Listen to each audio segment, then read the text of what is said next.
Hello student, in our previous lectures we will see the introduction part of life process. In this video we will see the next topic, that is nutrition. So if you not see my previous videos, I will provide link in description box. Please check and see it. Nutrition.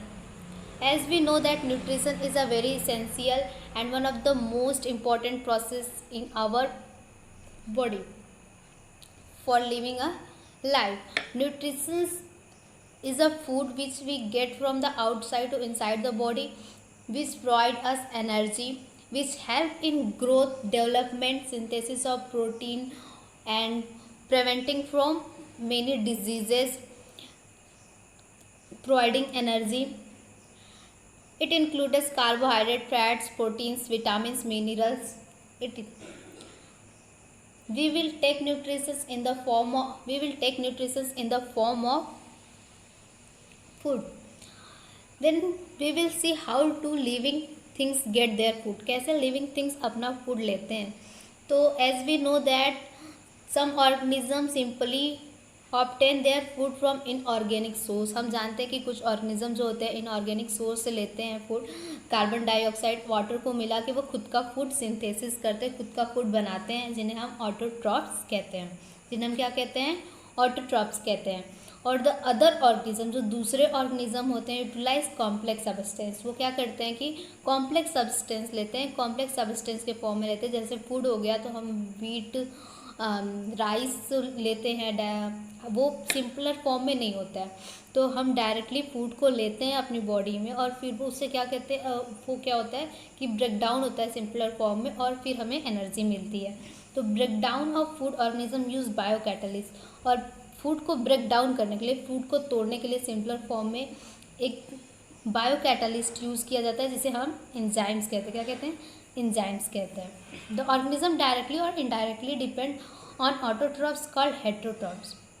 जो organism directly या फिर indirectly अपना food और depend होता है autotrophs पे, तो उसे हम क्या कहते हैं? हेटेरोट्रॉप्स कहते हैं. जो ऑर्गेनिज्म डायरेक्टली और इनडायरेक्टली अपना फूड ऑटोट्रॉप से लेता है, लाइक प्लांट से लेता है, एनिमल्स, ह्यूमन्स बींग्स जो होते हैं वो अपना फूड जो होता है वो प्लांट से लेते हैं, प्लांट पे डिपेंड होते हैं या फिर किसी प्लांट पे डिपेंड होते हैं, तो उन्हें हेटेरोट्रॉप्स कहते हैं. जैसे डियर ग्रास को खाता है तो वो एक तरह से प्लांट पे डिपेंड होता है, तो उसे हेटेरोट्रॉप्स कहते हैं. वो अपना फूड खुद सिंथेसिस नहीं करता है, खुद बनाता नहीं है.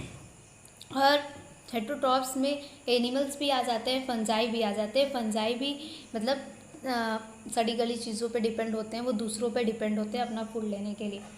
अब now we will see the next topic which is the part of nutritions. Nutritions के दो पार्ट होते हैं, as we know that. First होता है ऑटोट्रॉप्स, सेकंड होता है हेटेरोट्रॉप्स होता है. ऑटोट्रॉप्स होता है और हेटेरोट्रॉप्स होता है. Now we will see the next topic, autotrophic nutritions. Then what is autotrophic nutrition? The process by which the living organism make their own food is called autotrophic nutrition. वो process, वो तरीका जिससे living organism जो होते हैं वो अपना food खुद से बनाते हैं. जो लिविंग ऑर्गेनिज्म होते हैं वो अपना फूड खुद से बनाते हैं, तो उसे हम क्या कहते हैं? ऑटोट्रॉफिक न्यूट्रिशंस कहते हैं. जैसे कि हो गया ग्रीन प्लांट, जो हरे पौधे होते हैं वो अपना फूड खुद से बनाते हैं, और कुछ बैक्टीरियाज भी अपना फूड खुद से बनाते हैं. They use the simple food material. वो सिंपली फूड मटेरियल लेते हैं, जैसे कि वो कार्बन डाइऑक्साइड लेते हैं, वाटर लेते हैं सर्वाइवल से अपने आसपास से, और क्या करते हैं कि वो फूड को सिंथेसिस करते हैं. जैसे कार्बन डाइऑक्साइड और H2O मिलते हैं एक दूसरे से सनलाइट और क्लोरोफिल के प्रेजेंस में. सनलाइट, सूरज की रोशनी और क्लोरोफिल के प्रेजेंस में क्या करते हैं कि वो अपना फूड बनाते हैं. कार्बन डाइऑक्साइड और वाटर एक रॉ मटेरियल होता है, और वो सनलाइट के प्रेजेंस में और क्लोरोफिल के प्रेजेंस में क्या बनाते हैं? एक सिंपलर फूड मटेरियल बनाते हैं, जिसे कार्बोहाइड्रेट कहते हैं. और ये जो CO2 और H2O वो इनऑर्गेनिक सब्सटेंस है.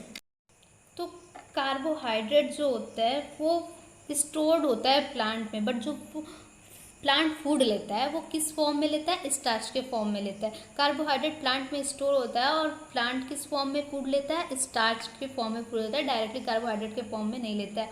और एक्सेस फूड ऑफ प्लांट, जो एक्सेस स्टोर्ड होता है फूड प्लांट में, वो कार्बोहाइड्रेट होता है, और ह्यूमन बींग में ग्लाइकोजन होता है. ह्यूमन बींग में ग्लाइकोजन होता है और प्लांट्स में कार्बोहाइड्रेट होता है, जो एक्सेस फूड होता है, स्टोर्ड होता है बॉडी में. Next topic we will see the photosynthesis.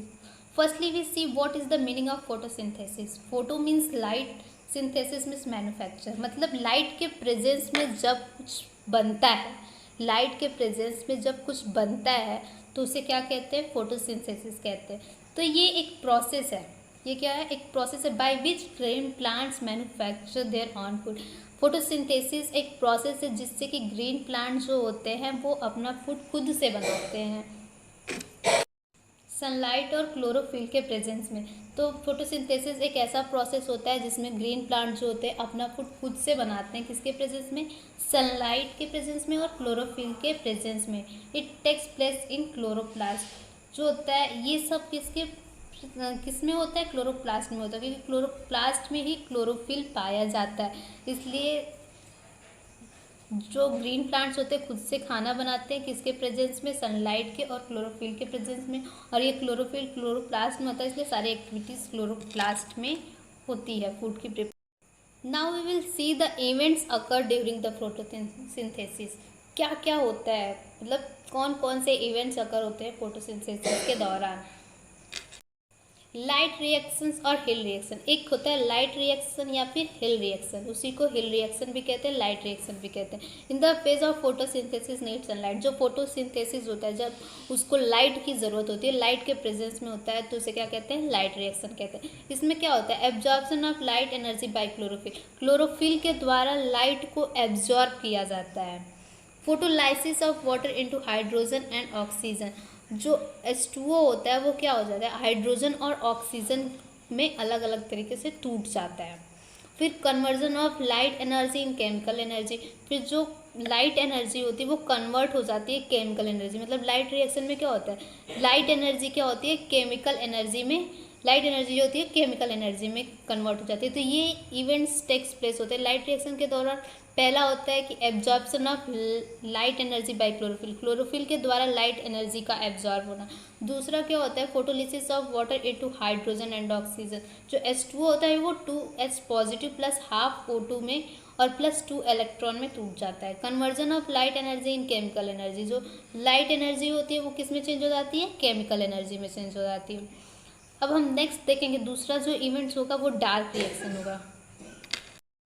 Dark reaction में जो होता है वो फोटोसिंथेसिस टेक्स प्लेस होती है जिसको लाइट की ज़रूरत नहीं होती. मतलब वो अंधेरे में ही फोटोसिंथेसिस होता है, फूड का प्रिपरेशन होता है, तो हम उसे डार्क रिएक्शन कहते हैं. It is called dark reaction क्योंकि लाइट की ज़रूरत नहीं होती है.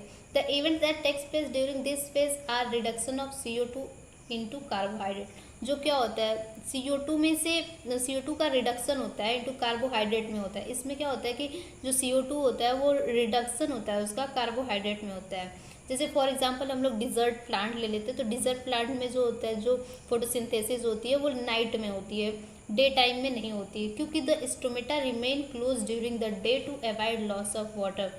ऐसा क्यों होता है, क्योंकि जो स्टोमेटा होता है उसका जो स्टोमेटा होता है वो दिन में क्लोज हो जाता है ताकि उसमें से जो पानी है वो बाहर एब्जॉर्ब ना हो, क्योंकि हम जानते हैं वहाँ पे धूप बहुत ज़्यादा होती है, तो जिसकी वजह से सुबह के टाइम और डे के टाइम जो होता है वो उसका स्टोमेटा क्लोज हो जाता है. और लाइट की वजह से, सनलाइट की वजह से कहीं पानी लॉस ना हो जाए इसलिए, तो वो सुबह क्लोज रहता है, इसलिए उसमें लाइट नहीं पड़ती है. And CO2 not inter. और फिर उसमें CO2 जो कार्बन डाइऑक्साइड होता है उसमें इंटर नहीं करता है क्योंकि स्टोमेटा तो क्लोज होता है. Stomata open at night to take CO2. और जो स्टोमेटा होता है वो नाइट में खुलता है ताकि वो CO2 ले सके. तो उसी टाइम में जो होता है कि फोटोसिंथेसिस होती है in light energy converted into. तो फिर उसी टाइम जब स्टोमेटा खुलता है नाइट में तो वो CO2 लेता है, तो उसी टाइम इन क्या होता है कि फोटोसिंथेसिस होता है. इसलिए उसको कहा गया डार्क रिएक्शन, क्योंकि डार्क लाइट के प्रेजेंस में नहीं, डे टाइम में नहीं, नाइट टाइम में फोटोसिंथेसिस टेक्स प्लेस होता है, क्योंकि उसमें स्टोमेटा रात ही में खुलता है ताकि वाटर लॉस ना हो इसलिए, और CO2 भी इंटेक्ट करता है इसलिए उसी टाइम होता है. इसलिए इसको क्या कहते हैं कि ये डार्क रिएक्शंस हैं.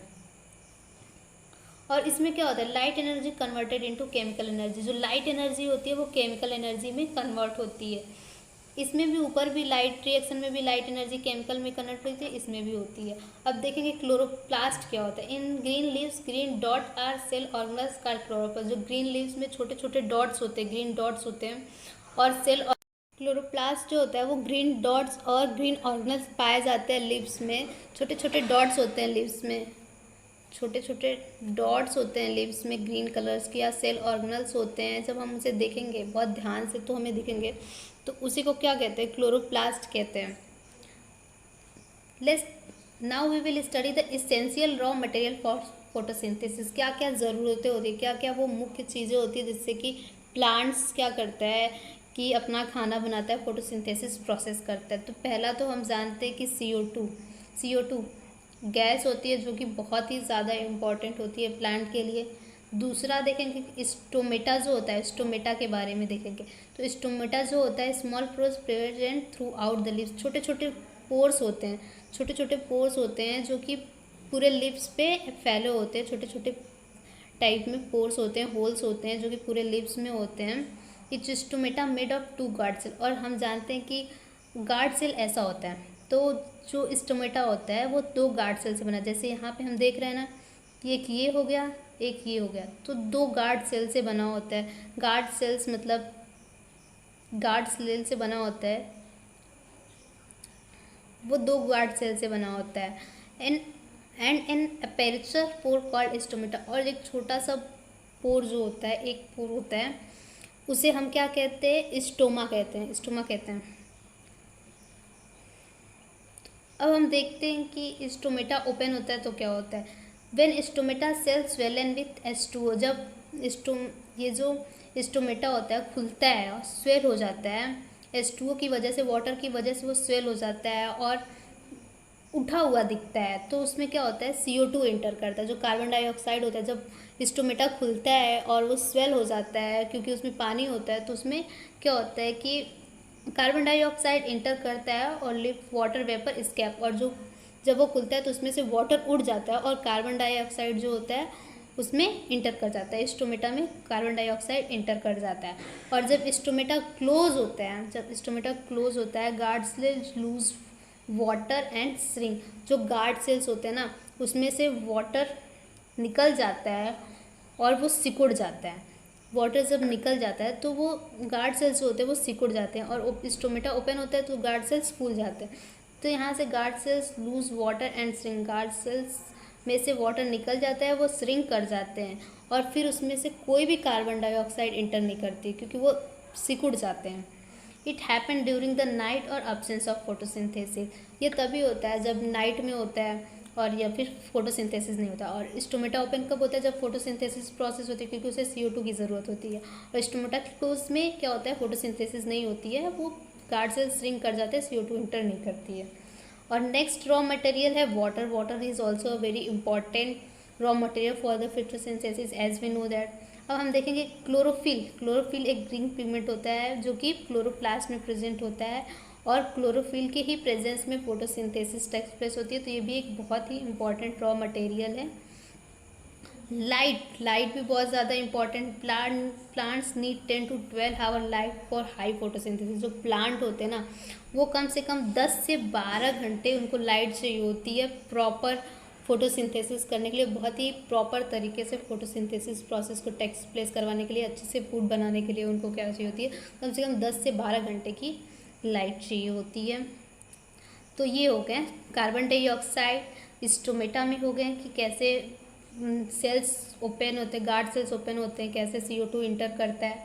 तो ये भी बहुत ही इम्पॉर्टेंट पार्ट है।